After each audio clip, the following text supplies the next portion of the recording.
Hello, hi. Welcome back to our Kubernetes series. Today we will be covering stateful set.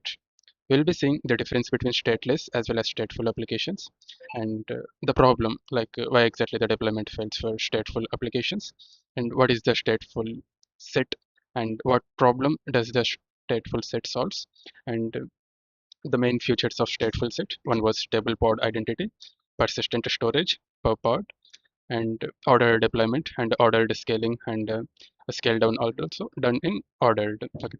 We'll be seeing those key features and we'll be concluding when to use stateful set and a quick recap about the discussion. So without further ado, let's enter into the video and have a discussion. First thing, stateful set, it is helpful for managing the stateful applications in Kubernetes. So it provides a stable identity, persistent storage, and ordered deployment. Here you can see on an high level, this is what we are going to discuss. Stateful set for, let's say, MySQL application. It is going to provide a kind of uh, stable identity, persistent storage for all this, and also the ordered deployment and removal also.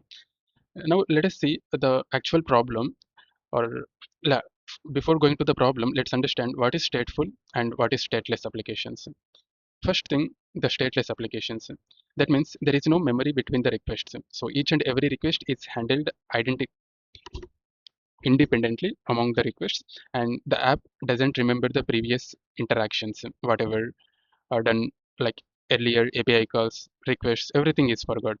Here, any pod can handle any request, and the pod are interchangeable. It is easy to scale horizontally. So this is the what we can say features or key identities of stateless application. Let's say once it was restarted, then obviously it will be renamed to different, right? Pod ABC, pod XYZ, and pod QRS also. And it is especially used for deployment, stateless application. Now coming to the stateful application, that means it stores as well as remembers entire data. So each and every instance has its own data. So losing the pod means losing the data without care. Here, obviously, stateful will be providing each and every pod has a unique identity, and that obviously needs some persistent storage, and it will also maintain a ordered start as well as stop as requested.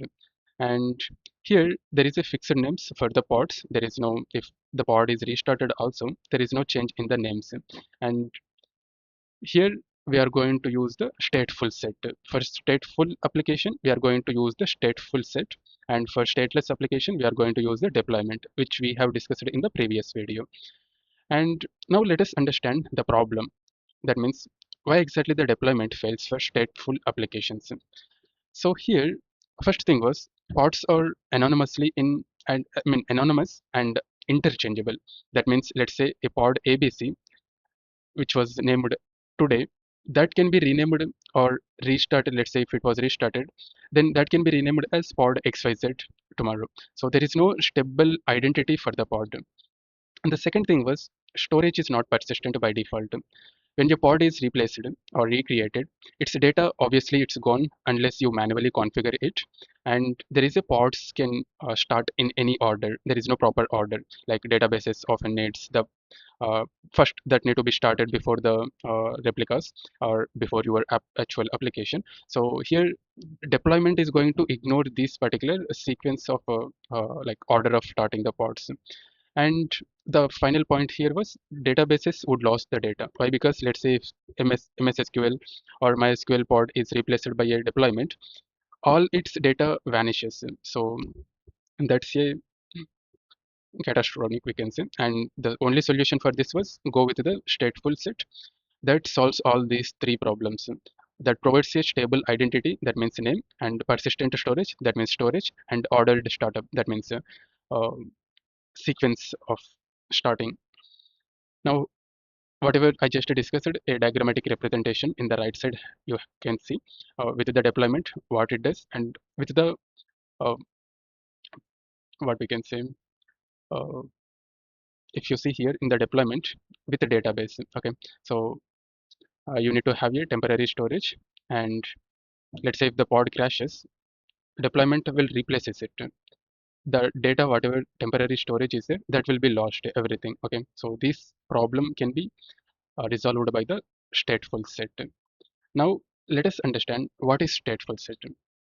So stateful set is one of the object for stateful application provided by the Kubernetes, and it was designed especially for apps that need memory across the restarts, and especially for stable pod identity. Each and every pod gets a fixed as well as a predictable name, like app 0, app 1, app 2, db1, db2, db3, like that, and that will be survives after the restart also.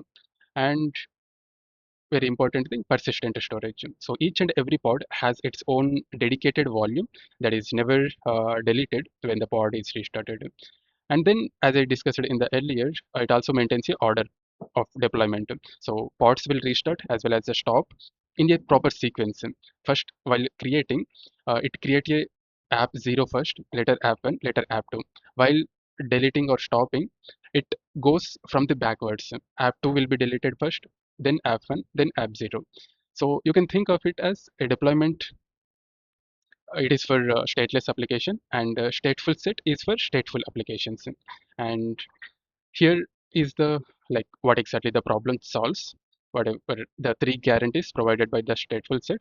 First one was the stable identity. That means the naming convention always remains the same. And the second one was persistent storage. That means each pod will get its own PVC as well as it will service over the restart also. And the third guarantee was ordered deployment. So the pods will start as well as stop in a proper sequence. So we will be seeing about these guarantees in the upcoming slides. So first guarantee was stable pod identity. That means each and every pod will get a unique as well as predictable names. So always it should be in a predictable manner, like app 0, app 1, app 2, and never be any random like XYZ like that. Okay, and identity survives over pod restart also. Let's say if the pod was replaced or crashed the old one, obviously new pod will be replaced, right? So in that case, new pod will get the same name which is earlier defined, and the client can always find it. And the next important thing was stable network identity, which is DNS. So each and every pod will get a stable DNS like this. Okay, and this will be identifiable manner, and that will remains the same. It won't change each and every time. And the another important point was critical for clustered systems. Let's say MySQL, it primarily needs a known address, so that replicas can always connect to it. And here is the understanding of deployments, how it is going to naming convention for that, and how the stateful set naming convention. So same name always after the restart also. Whenever in the deployment case, if it restarts or recreated, then the name will be changes automatically. And now let us go with the second feature, which is providing a storage. That means a persistent storage per pod. So each and every pod will get its own dedicated storage. Like DB0 has its own persistent volume climb, DB1 has the another PVC. So it is completely isolated to each other. And the data service after the pod restart also. So the pod was deleted and recreated if it was. So it reconnects to the same PVC with all the data intact. There is no loss or there is no question of losing the data. And the next point was it uses a persistent volume climb, which is PVC. So PVC is like a reversal disk in the cluster. So not a reversal, it is reserved basically. Pinpoint, okay, pinned disk in the cluster. So it exists independently of the pod, and it is isolated too. Okay, and PVCs are not deleted with the pod. Whenever pod restarts or recreated, the PVCs will remain the same. Even if you delete the stateful set, the PVCs will remain same and protecting your data safely. So the important thing here was stateful set uses the volume climb templates to automatically create a PVCs for each pod, each and every pod. We'll be seeing about more in upcoming video about PVC, persistent volume climb, and volume climb templates, everything. Okay, so whatever we just discussed, this is the one. Each and every pod has its own storage. Okay, DB0 has its one PVC. Okay, and DB1 has its own PVC. And let's say if the DB0 crashes, it recreates and it uses the old PVC existing one only. Okay, PVC DB0. Okay, and the data is safe and that can be used for the same pod. db0. Okay, and now coming to the another third feature, which is order deployment and scaling. Okay, so especially while scaling, it follows a order. It starts 0 1 2.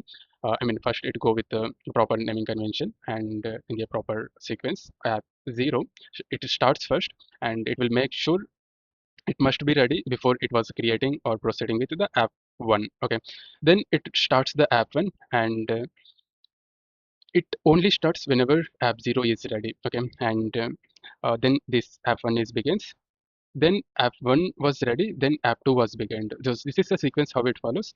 While deleting also, while scaling down, we can say. Okay, so it follows a reverse order. First it will terminate the app 2, which is lastly created, and then it goes to the app 1 that will terminate gracefully shut down in a sequence. Then it goes to the app 0, terminate the last, which is primarily created initially. Okay, and now the important thing here was why this order matters, especially in I mean, I will give you one case. In MySQL cluster, app 0 is the primary. First we need that. Replicas like app 1 and app 2 must connect to the database first. First we need a app 0. In that case, obviously that sequence is required. So if app 0 isn't ready, then obviously replicas cannot join the cluster, right? So that is why the sequence is matters. Now let us go into a real world and understand when exactly to use stateful set. First thing was especially for databases. So the most common use case, we can say, any databases that needs a persistent as well as the named storage and ordered startup, especially for MySQL, MariaDB, MongoDB, PostgreSQL, Redis cluster, that obviously needs a stateful set. And the second use case was message queues, especially the distributed messages.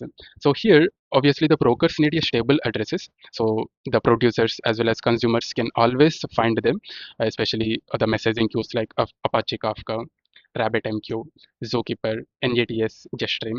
This uses the stateful set. And the third use case was whenever we have a distributed systems like search and storage clusters, especially the clustered systems where each node has a role and that must be addressable by the name, like Elasticsearch, etcd cluster, Cassandra. Okay, so in these we are going to use, and one general rule here was if your app stores the data that needs a stable addresses, or it must start as well as stop in a order that uses the stateful set. Okay, and a quick recap out of our discussion, what we just discussed about.